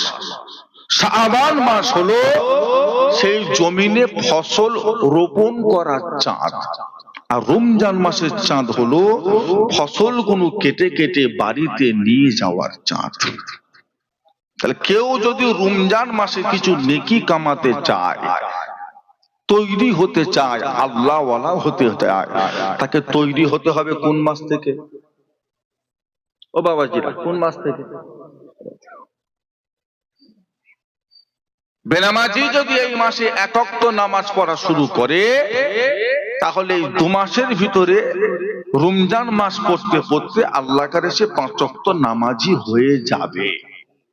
আর যদি কেউ মনে করে রোজার চাঁদ দেখে নামাজ পড়া ধরবো, ও 5 ওয়াক্ত হতে হতে রোজা শেষ, আবার যা ছিল তাই, আবার যা ছিল তাই। আল্লাহ রসুল বলেছেন যে ব্যক্তি একটা মাস রোজা পেল, একটা মাস রোজা পেয়ে 1 মাস রোজার হক আদায় করে নিজের শরীরের উপরে জাহান্নামের আগুনটাকে হারাম করে নিতে পারলো না, তার উপরে আল্লাহ পাকের গজব, আল্লাহ পাকের লানত, আল্লাহ পাকের অভিশাপ নাযিল হোক। আল্লাহ পাক এটাকে কবুল করেছে। আমার রাসূল পাক সাল্লাল্লাহু আলাইহি ওয়াসাল্লাম কথাটা শুনে আমিন বলেছিলেন। তাহলে 1 মাস রোজা রেখে ইবাদত করে, দান সদকা করে, কোরআন তেলাওয়াত করে জাহান্নাম যদি নিজের শরীরে যদি হারাম করতে চান, আপনাকে তৈরি হতে হবে কোন মাস থেকে? অবহেলা করা যাবে না। আমরা আখরি নবীর উম্মত, আমাদের জন্য আল্লাহ 5 ওয়াক্তের নামাজটাকে ফরজ করেছেন। যেই মাসে আল্লাহ নামাজটাকে ফরজ করেছিলেন সেই মাসটা হলো রজবের মাস। জোরে বলবেন না? আমার নবীর মেরাজ হয়েছিল কোন মাসে? কোন মাসে মেরাজ? মেরাজ জানেন না? আল্লাহর দিদারে গেছিলেন কোন মাসে? কত তারিখে? কত তারিখে? 26-এর দিনগত রাত। 26-এ মানে 27-এর রাত। ওইসব দিনগুলোতে একটু আল্লাহ বিল্লাহ করতে হয়, ওইসব দিনগুলোতে একটু আল্লাহর বেশি বেশি ইবাদত করতে হয়। দেখছেন না চতুর্দিক দিয়ে বেঈমানদের অত্যাচার কেমন শুরু হয়েছে আমাদের উপর? আমাদের কেউ নেই, আমাদের কেউ নেই। আমাদের নাম দেখে মোহাম্মদ কেটে বাদ দিল। এই ভারতবর্ষের কত রাজ্য থেকে, মসজিদ থেকে মাইক খুলে ফেলে দিল, কত জায়গায় মাইকে আজান দেওয়া বন্ধ করে দিল। আমাদের মায়েরা বোনেরা পর্দা করে বোরকা পরে যাচ্ছে, পিছন দিকে কুকুরের মতো ঘেউ ঘেউ করে কত জায়গায় বোরকা টানা হেঁচড়া শুরু করে দিল। এই কিছুদিন আগে মুখ্যমন্ত্রী, বিহারের মুখ্যমন্ত্রী, আমার একজনা বোন তার বোরকাটা সামনের দিকে টেনে জোর করে মুখটা খুলে দিল। দেখেন না আপনারা অত্যাচার চলছে কেমন? কেন এসব জালেমদের অত্যাচার কেন? আল্লাহ রাসূল বলেছিলেন মানুষ যখন আল্লাহ ভোলা হয়ে যাবে, মুসলমান যখন দিন ভোলা হয়ে যাবে, নবী ভোলা হয়ে যাবে, আল্লাহ সেই মুসলমানদের উপরে জালেম বাদশা পাঠিয়ে আল্লাহ শাসন করাবে। এটা নবীর হাদিস। চলছে চলছে। আমরা পশ্চিম বাংলার মানুষ, আমরা মনে করেছিলাম হয়তো আমরা মাদ্রাসা, মসজিদ, মক্তব, ওয়াকাফ সম্পত্তি নিয়ে সুখে থাকবো। ও বাবা, এ তো দেখি সব শিয়ালের এক ডাক, সব শিয়ালের এক ডাক। কেউ লাস্টের দিকে হাত তুলে দিয়ে বসে আছে, পারবনি বাবা, তোরা দেখে লিখে যা। যত সরকারি আমাদের ওয়াকাফ সম্পত্তি এখন সব সরকারের দখলে হয়ে গেল, সব সরকারের দখলে, আর কারোর নামে নেই। ওয়াকাফ সম্পত্তি সব সরকারের নামে। ও যা খুশি করবে, যা খুশি তাই করবে, কিচ্ছু করতে পারবে না। আমার দাদু জানা আলা হযরত ছোট হুজুর কেবলা রহমাতুল্লাহ আলাইহি বলতেন, বাবা উজুরে কোনোদিন গোস্ত হবে না। উজুরি জানেন কি বলেন তো? গরুর নাড়ি হুড়ি খাই না অনেকে? আপনারা কি বলেন, ভুড়ি ভাজা না ভুড়ি কি বলে? বট ভুড়ি।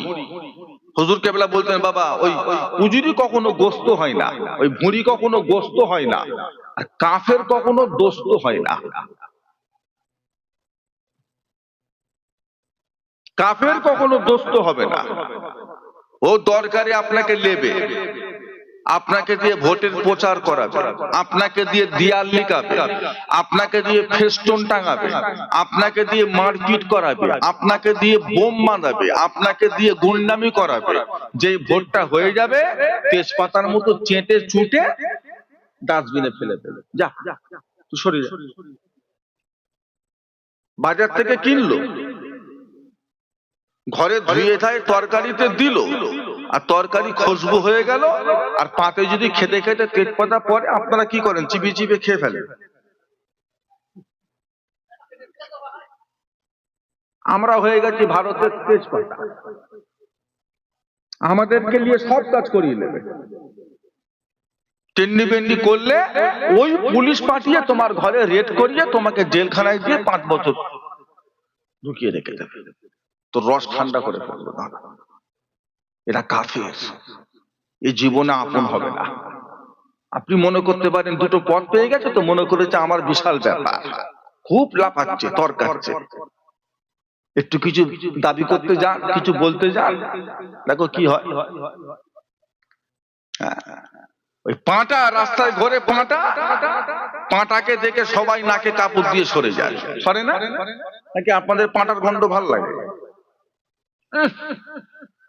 কোথা আছে দেখো তো জিনিসটা, জন্দর কুটা। ওই পাঁটাই দেখবেন একদিন বাউনের কোলে উঠে কচি কচি পাতা খায়। কবে বলুন তো? কবে কবে? বলি দেওয়ার সময় পাঁটা কুটা বাউনের কোলে, মাথায় হাত বুলোচ্ছে, কচি কচি পাতা দিচ্ছে, খুব চিপিয়ে চিপিয়ে খাচ্ছে। ও মনে করেছে এত সুখ ছিল কোথা, এতদিন পরে আমার আসল জায়গাটা পেয়েছি। ও জানে না একটু পরে দুনিয়া শখ শান্তি মিটিয়ে ফেলবে। এ খবর পাঁটার কাছে নেই। পাঁটা খুব সুখে শান্তিতে খাচ্ছে চিবিয়ে চিবিয়ে। তা আমরা হয়ে গেছি ভারতের পাঁটা। কোলে তুলেছ তো, কোলে তুলেছে, নিজের কম ভুলে গেছে, নিজের জাতকে ভুলে গেছে। নেতা নেতা নেতা নেতা করে পাগল, ঠিক জায়গা মতো সাইজ করে ফেলবে। কোলে তোলা মানে কি, কাছাকাছি ডাকা মানে কি, এবার দেবে তোমাকে, তৈরি থেকো। কাফের কখনো দোস্ত হবে না, এটা আপনি লিখে রেখে দেন। নেক আমল, আমরা আল্লাহ ভোলা হয়ে গেছে, দিন ভোলা হয়ে গেছে, ইসলাম ভোলা হয়ে গেছে। এমন কোন গুনার কাজ নেই যেই কাজটা মুসলমান বর্তমানে করে না। হ্যাঁ, বাড়ির মেয়েগুলো বউগুলো এরাও দেখি বোরকা পরে দুর্গা পুজোয় গিয়ে বসে আছে, বোরকা পরে গেছে দুর্গা পুজো ঘুরতে। ওই বলে দিয়েছে ধর্ম যার যার, উৎসব সবার, বুঝতে পারেন না? স্লোগান পেয়ে গেছে, বসে ঘুরছে। 7 বছরের ছেলেটাকেও সাথে করে নিয়ে গেছে, ছেলে হারিয়ে গেছে। কোথায় ফুচকা খেতে খেতে ছেলের কথা মনেই নেই। ছেলে কাঁদছে, ভলেন্টিয়ার ধরে ওই অনুসন্ধান অফিসে গিয়ে বলছে, করছি তোর আব্বার নাম কি, তোর আব্বার নাম কি? বলছে মালিক। এবার হাঁকছো করে, মালিকের ছেলে হারিয়ে গেছে, এই অনুসন্ধান অফিসে রয়েছে, এসে নিয়ে যা। দুর্গাপূজায় হাঁকছে, মালিকের ছেলে হারিয়ে গেছে। কপাল দেখো। জালেমদের অত্যাচার আমাদের উপর চলবে না চলবে? জালেমের অত্যাচার যতদিন না চলে আমরা সিধে পথে আসবো বলে মনে হয় কি ভালো হবো? জালেমের অত্যাচার না আসা পর্যন্ত আমরা দিন দিন আরো জালেম হয়ে যাব। আর যেই জালেম অত্যাচার শুরু করবে আর গতি নেই, তখন ঘুরে কুতা আল্লাহর পথে। এখনো যদি আমরা ভালো না হয়, নেক যদি না হয়, এখনো চলবে। আপনি কি ভাবছেন আল্লাহ আপনাকে জীবনটা এমনি এমনি দেয় না? এই শরীর আর রূহ দিয়ে আল্লাহ পাক মানুষকে সৃষ্টি করেছে। মানুষের সৃষ্টির পিছনে আল্লাহ পাক দুটো জিনিস দিয়েছেন, একটা হলো শরীর আর একটা হলো রূহ। এই রূহ জিনিসটা চোখে দেখা যাবে না, কেউ দেখতে পায় না, কিন্তু রূহ বলে যে একটা জিনিস আছে, এটা আমরা মানি না মানিনি। শুধু আমরাই মানি না, যারা আল্লাহকে মানে না তারাও মানে না আত্মা, এটা চোখে দেখা যায় না। এই রূহটা কত দাম না, শরীর থেকে যখন বেরিয়ে যায় তখন আপনাকে আর কেউ মানুষ বলে ডাকবে না। কি বলে ডাকবে? এই লাশের গোসল হয়েছে বলে না, বলে নাকি যে বলে না তোর আব্বার গোসল হয়েছে এরকম বলে? এই লাশ কুতা, এই লাশ কুতা, এই ঘরে না ওই ঘরে, এই সরে যা, লাশ আসছে সরে যা। নাকি বলবে আব্দুর রহিম আসছে? কি বলবে? লাশ। রূহ ছেড়ে দেন। আল্লাহ হাত দিয়েছেন, পা দিয়েছেন, চোখ দিয়েছেন, নাক দিয়েছেন, কান দিয়েছেন, মুখ দিয়েছেন। আচ্ছা, যে কটা জিনিস আল্লাহ পাক আপনাকে আমাকে দান করেছেন, আপনি দেখেন তো এই জিনিসের ভিতরে এমন একটা জিনিস আপনি আমাকে দেখান যে এটা আল্লাহ খামোখাই দিয়েছে, না দিলেও চলতো, এমন কোনো অসুবিধা হতো না, এরকম কোন জিনিস আল্লাহ আপনাকে আমাকে দিয়েছে? প্রত্যেকটা জিনিস দরকারে। একটা জিনিস যদি নষ্ট হয়ে যায়, আজকে থেকে যদি আপনার একটা জিনিস যদি নষ্ট হয়ে যায়, আজকের পর থেকে সামনের দিনগুলো পার করাটা আপনার জন্য সহজ থাকবে না কঠিন হয়ে যাবে? একটা হাত যদি নষ্ট হয়ে যায়, একটা পা যদি পড়ে যায়, একটা চোখ যদি অন্ধ হয়ে যায়, হ্যাঁ, আর স্বাভাবিক জীবনযাপন হবে পারবো না।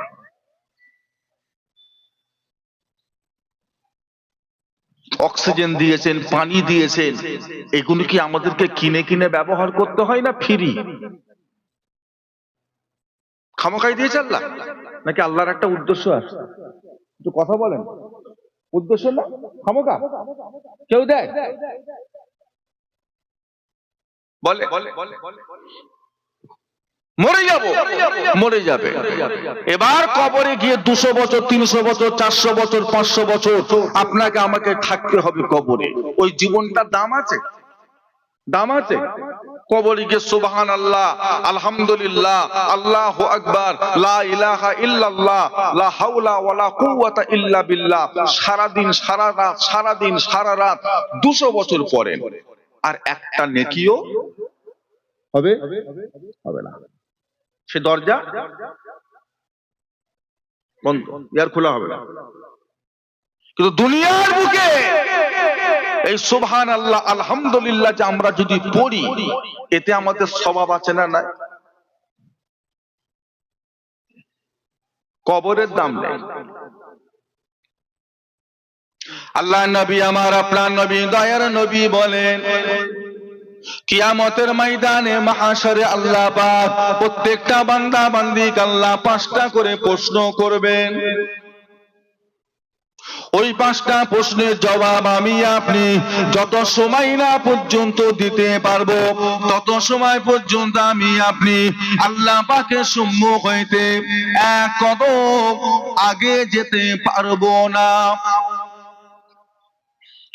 ও ভাইজানেরা, রব্বুল আলামিন আল্লাহ পাক কিয়ামতের ময়দানে মাহশরে আপনাকে আমাকে আল্লাহ সর্বপ্রথম প্রশ্ন করবেন, ওরে আমার বান্দারা, ওরে আমার বান্দিরা, আমি আল্লাহ পাক তোমায় দুনিয়ার বুকে 70 বছর হায়াত দিয়েছিলাম, 80 বছর হায়াত দিয়েছিলাম, 100 বছর হায়াত দিয়েছিলাম, রাতে আরামের ঘুম দিয়েছিলাম, দিনের আলো দিয়েছিলাম, আমি আল্লাহ পাক তোমার রিজিকের দায়িত্ব নিয়েছিলাম।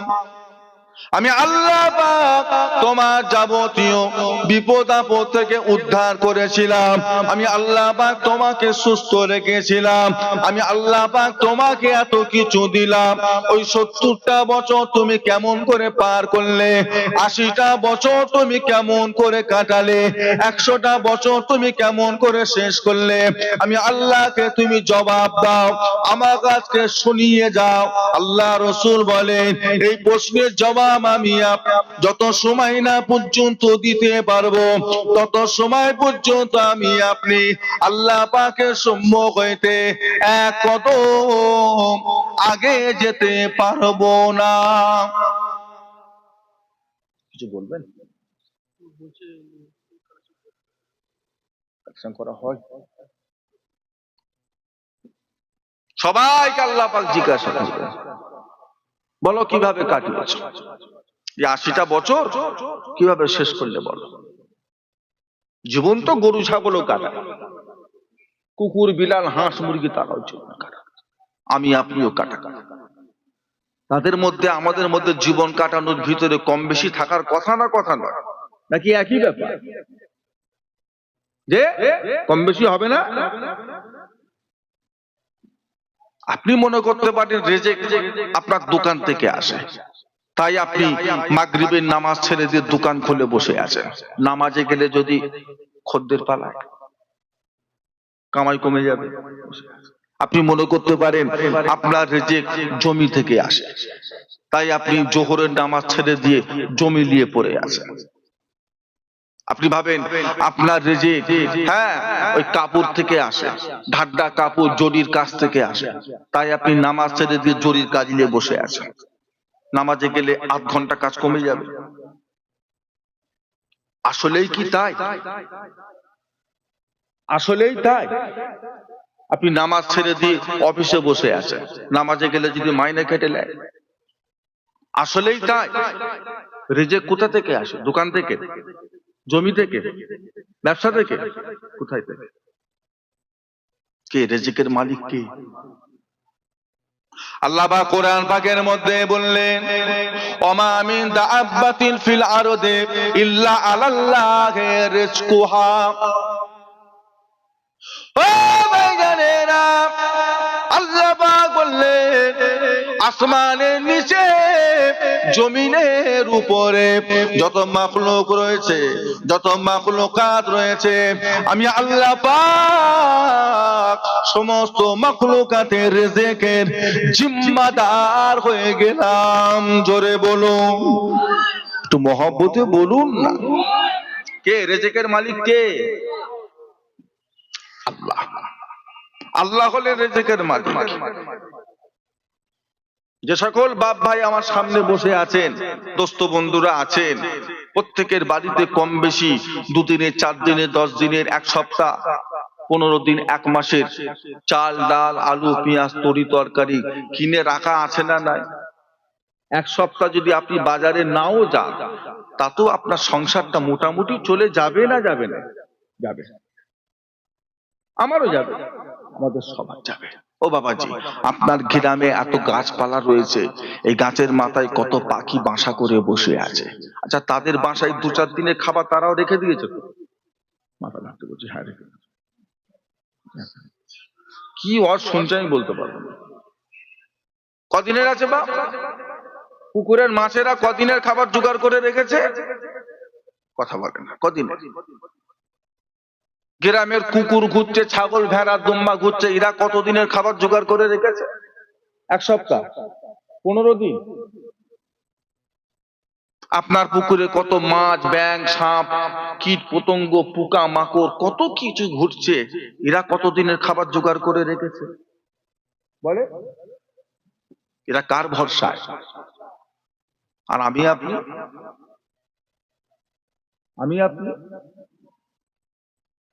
আল্লাহর উপর ভরসা আছে? আছে। তা আল্লাহর উপর যদি ভরসা থাকে, তাহলে লটারির টিকিট কারা কাটে?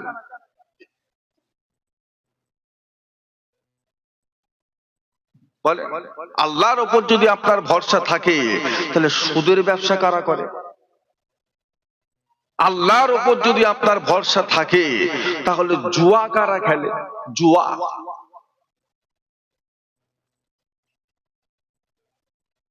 আছে বাজারে, লটারির দোকান আছে তো হাহু দেন, আছে আছে, চলে না? ওরা বসে বসে মাছি মারে।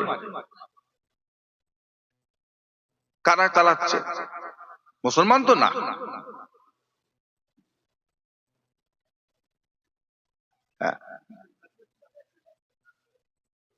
বড় লোক হবে, উনি খাটবেন, কাজ করবেন, গায়ের ঘাম ঝরাবেন, লটারি কেটে ঘরে শুয়ে থাকবে, পরের দিনে 1 কোটি পাবে, সেই আশায় শুয়ে আছে, শুয়ে শুয়ে বড় লোক হবে। আশাই মরে চাষা, আশাই মরে চাষা, চাষা চাষি চাষি, আশাই শেষ। এবারে যা পটল হয়েছে, মোটামুটি একবারে পটল বিক্রি করে 3 তলা ঘর করে ফেলবো। ও বাবা, তুলবার সময় দেখছে সব পোকা ধরে গেছে, গেল, থাক পরের বছর হবে। পরের বছর এমন পোকা লেগেছে পটলই হয়, থাক পরের বছর হবে। এই করে করে চাষি দিন দিন বড় লোক হচ্ছে না গরিব হচ্ছে। আর এ ধরেছে, আজ পাইনি কাল পাবো, কাল পাইনি পরশু পাবো, পরশু পাইনি তরশু পাবো, এই করে করে টাকা পয়সা শেষ, বিবি সোনা গহনা শেষ, কানের নাকে শেষ, হাতের বালা চুরি শেষ। এইবার দিকে ঘর থেকে মাথায় করে ফিরিসটা বার করছে। খিরে ফিরিস বিক্রি করে লটারি খেলবে, বার করছে মাথায় করে। ও কি ভূতে ধরেছে চিন্তা করে। বউ গাছে সামনে, মেরেছে ঝেড়ে, লাঠি ছিটকে সেখানে পড়ে গেছে। তুই সর, তুই জানিস আমার লটারি কেটে কেটে কত টাকা গেছে? তুই জানিস? ও টাকা আমাকে তুলতেই হবে। ঝুঁকে পড়ে গেছে। আল্লাহর উপর ভরসা আছে? সুদের ব্যবসা, বন্ধন ব্যাংক, গ্রুপ লোন, মহিলা সমিতি, ঢুকে গেছে না ঢুকতে বাকি আছে? কিসের ব্যবসা বলেন না, বলেন না? সুদ।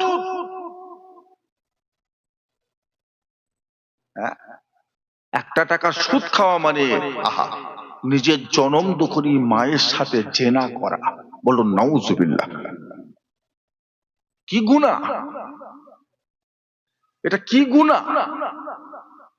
সুদ এটা হাদিস দিয়ে হারাম নয়, কোন পীর ওলি আল্লাহদের কথা দিয়ে সুদ হারাম নয়। সুদ হারাম কার কথায়? আল্লাহর কথা। যতই চেষ্টা করেন সম্পদ আপনার বাড়বে না, যতই আপনি অলসতা করেন তাতে আপনার রিজিক কমবেও না, যতই আপনি বাড়াবাড়ি করেন না কেন তাতে আপনার রিজিকটাও বাড়বে না। ও ভাইজানেরা, রব্বুল আলামিন আল্লাহ পাক প্রত্যেকটা মানুষের, প্রত্যেকটা মুমিন মুসলমান, প্রত্যেকটা মানুষের দুনিয়া সৃষ্টি হওয়ার 50,000 বছর আগে তকদিরকে আল্লাহ পাক লিখে দিয়েছে। বাড়বে, বাড়বে, কমবে?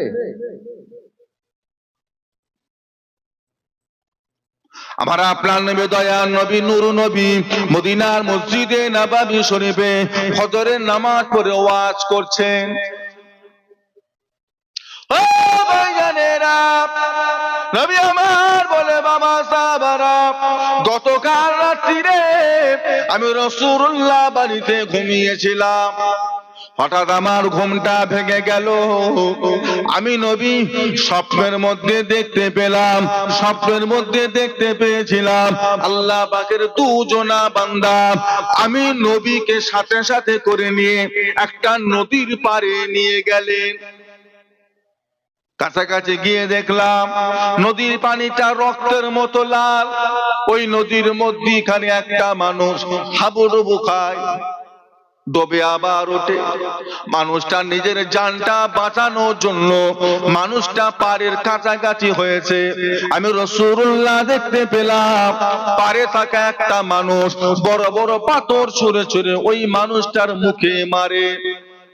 ওই মানুষটা পাথরের আঘাত সহ্য করতে পারে না, ওই মানুষটা আবার পাথরের আঘাতে নদীর মধ্যিখানে চলে গেল, আবার হাবুডুবু খায়, আবার নিজের জান বাঁচানোর জন্য মানুষটা পাড়ের কাছাকাছি হয়েছে। যখনই মানুষটা নদীর পাড়ে এসে গেছে, এই মানুষটা আবার বড় বড় পাথর তুলে তুলে ওই মানুষটার দিকে নিক্ষেপ করে। ওই মানুষটা চোখে মুখে মাথায় পাথর লাগে, মানুষটা মার খেতে খেতে আবার নদীর মধ্যিখানে চলে যায়। এই রকম হতেই লেগেছে। আমি রাসূলুল্লাহ জিজ্ঞাসা করেছিলাম, ও আল্লাহর বান্দারা, এই মানুষটাকে এর এই রকম কেন শাস্তি হচ্ছে? আল্লাহর ওই বান্দা আমি নবীকে জবাব দিই, ইয়া রাসূলুল্লাহ, হাবিবাল্লাহ, যেই মানুষটা নদীতে দেখতে পেয়েছেন ওই মানুষটা হলো সুদখোর, সুদ খায়, নিজেও খাচ্ছে, বাচ্চা কাচ্চাগুলোকেও খাওয়াচ্ছে, বিবিটাকেও খাওয়াচ্ছে, বাড়িতে বুড়ো মা বাপ তাদেরকেও খাওয়াচ্ছে। অত চিন্তা আপনার কিসের? রিজিকের মালিক যখন আল্লাহ নিয়েছেন, আল্লাহ ডাল ভাতটুকু রিজিকটুকু আল্লাহ ঠিক ব্যবস্থা করে দেবেন না দেবেন না? বিশ্বাস নেই আল্লাহর উপর? অবলা জানোয়ার কুকুর বিড়ালের বিশ্বাস আছে, আপনার আমার বিশ্বাস নেই আল্লাহর উপর? দেখেছেন কোন কুকুর না খেতে পেয়ে ছোটকে ছোটকে মরে গেল? কখনো দেখেছেন আপনারা? দেখেছেন কোন পাখি না খেতে পেয়ে হ্যাঁ তার বাসা থেকে মরে পচে শুকিয়ে নিচে এসে পড়লো? দেখেছেন? কে খাবার? আপনার বিশ্বাস নেই আল্লাহর উপর? পরের থেকে হিংসা করছেন, লোভ করছেন, তার হয়েছে আমার হবে না কেন? ও বাবা, ইনিও লোনে গাড়ি কিনে ফেলেছে। কেন কেন? আল্লাহ আপনাকে যতটুকু দিয়েছে তার উপরে আপনাকে, আমাকে, আমাদের সকলকে সন্তুষ্ট হতে হবে না হবে না? বাড়াবাড়ি করছেন, পাবেন আপনি? আপনি 2 লক্ষ টাকা রাখার মতো মানুষ, আপনাকে যদি আল্লাহ 10 লাখ দেয়, মাথা কাজ করবে? মাথা কাজ তো গিরাবে ফাংশন দেবে, ও তো কিভাবে টাকা উড়াবে দিশে খুঁজে পাচ্ছে না। দেখেন নিউ টাউন, আটঘরা, হাতিশালা এলাকার মানুষরা জমি জায়গা বিক্রি করে লক্ষ লক্ষ লক্ষ লক্ষ টাকা পেয়েছে। রাখতে পেরেছে? চলে আমি দেখাবো, রাখতে পেরেছে? লক্ষ লক্ষ টাকা পেয়েছে। এখন খবর নেন টোটো চালাচ্ছে, খবর নেন অটো চালাচ্ছে, খবর নেন গাড়ি ড্রাইভারি করছে, খবর নেন কলকাতায় 2টো গাড়ি কিনে ওলা চালাচ্ছে। লক্ষ লক্ষ টাকা পেয়েছে। আপনার রাখার ক্যাপাসিটি নেই, আপনাকে দিলে হয়? আপনার বহন করার ক্ষমতা আছে 25 কেজি চাল, ওনার মাথায় যদি এখন 3, 25, 75 কেজি চাপানো হয় কি হবে?